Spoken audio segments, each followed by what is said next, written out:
निकाय चुनाव में चिरगांव सीट से दावेदार भाजपा प्रत्याशी संजली राजा चिरगांव नगर पालिका से चुने गए निर्विरोध। समाजवादी एवं बहुजन समाज पार्टी के प्रत्याशियों ने पर्चा लिया वापस। चिरगांव नगर पालिका से निर्विरोध प्रत्याशी चुनने पर भाजपाइयों में खुशी की लहर। चिरगांव नगर पालिका में बहाएंगे डबल इंजन की सरकार में विकास की गंगा। चुनाव प्रभारी एवं बबीना विधायक राजीव सिंह परीक्षा समेत दर्जनों की संख्या में भाजपाइयों ने तहसील पहुंचकर मनाई खुशी। चिरगांव नगर पालिका से निर्विरोध चुने गए पालिकाध्यक्ष संजली राजा इस वक्त की झांसी से निकाय चुनाव की सबसे बड़ी खबर। भैया क्या नाम है, कहां से हैं और आज पर्चा वापसी का दिन है, आप तहसील आए हैं, क्या पूरा मामला है? हेमंत कुमार गुप्ता, मैं मंडल उपाध्यक्ष भारतीय जनता पार्टी चिरगांव। आज बड़े गौरव का दिन है कि हमारे चिरगांव में पहली बार निर्विरोध अध्यक्ष बन रहे हैं और हम उसके साक्ष्य बन रहे हैं। वो हमारे पार्टी के, हमें लगता है कि वो उत्तर प्रदेश के पहले निर्विरोध अध्यक्ष हों। आपने भी नामांकन किया था क्या? जी। तो आज वापसी ले रहे हैं, क्या है? हम तो पार्टी के सच्चे सिपाही हैं। हमने अपना नामांकन दिया था, हमारा टिकट नहीं हुआ। हमारे बड़े चाचा जी कुंवर राघवेंद्र सिंह जी का टिकट हुआ है, तो हम उनके अपना पर्चा वापसी ले लिया।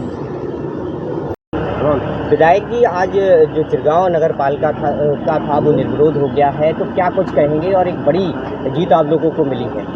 पहले तो मैं बधाई देता हूं जो निर्वाचित हुए हैं श्री राघवेंद्र जी, संजली राजा जी, जो निर्विरोध निर्वाचित हुए हैं। मुझे खुशी है इस बात की कि योगी और मोदी जी की नीतियों पे आज पूरा देश भरोसा कर रहा है।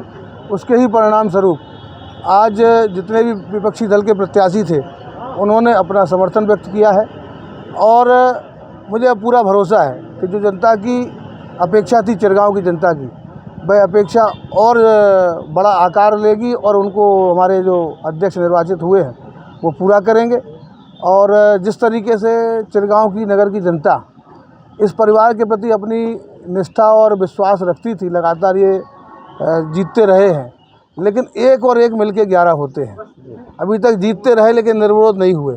भारतीय जनता पार्टी की लोकप्रियता का ही ये परिणाम है और भारतीय जनता पार्टी के कार्यकर्ताओं के पुरुषार्थ का ही ये परिणाम है कि आज किसी के पास चुनाव लड़ने की स्थिति नहीं बनी और उन्हें लगा कि अब भाजपा और राजा दोनों मिल गए हैं, तो इसलिए अब हमको कहीं ना कहीं समर्थन ही कर देना चाहिए। और उसका ही परिणाम है कि आज एक पूरे उत्तर प्रदेश में एक ऐतिहासिक, जिस दिन नामांकन की आखिरी तारीख है उस दिन परिणाम भी आ गया। नहीं, वैसे तो परिणाम 11 तारीख को या 13 तारीख को आना था, लेकिन आज के ही दिन परिणाम आ गया। मैं बधाई देता हूं योगी जी को। उनके नेतृत्व में झांसी जनपद और उत्तर प्रदेश बहुत तेज़ी से तरक्की कर रहा है। मोदी जी का विश्वास पूरे देश और दुनिया में है। आज उसके ही परिणाम से हम ये जल्दी ही सफलता पाने में सफल हुए। मैं चिरगांव की जनता को बधाई देता हूं कि आपका निर्णय कि आपने राजा को प्रत्याशी चुनने के लिए भाजपा से कहा कि आप इनको प्रत्याशी बनाएं, और हमारे सभी कार्यकर्ताओं ने एक मत से राजा को प्रत्याशी चुनने के लिए अपना समर्थन व्यक्त किया था। और आज भाजपा और राजा साहब दोनों ने मिलकर, हमारे प्रभारी श्री नरेंद्र सिंह जादौन जी जो कालपी के विधायक रहे हैं, उनकी भी अथक मेहनत और उनके प्रयास के कारण ही ये हम एक नया इतिहास लिखने के लिए, हम जो चिरगांव में हम चाह रहे थे कि हम भाजपा यहाँ जीते, लेकिन उससे भी आगे बढ़कर एक नया इतिहास आज लिखा गया है। मैं मोठ के इस प्रांगण में सबको धन्यवाद देता हूँ, जितने भी कार्यकर्ता यहाँ उपस्थित हैं। खनताल जी जो बसपा और सपा के प्रत्याशी रहे हैं, उनको भी मैं धन्यवाद देता हूँ। निर्दलीय प्रत्याशी भी यहाँ थे, उनको भी मैं धन्यवाद देता हूँ कि आपने चिरगांव के विकास के लिए अपना समर्थन व्यक्त किया, आशीर्वाद दिया। और हम सब लोग मिलकर चिरगांव को, जो मैत्री शरण दद्दा की एक नगरी है, उनके नाम के अनुरूप राजा साहब से मिलकर हम सब लोग एक नया चिरगांव बनाएंगे। और सभी कार्यकर्ता जो भाजपा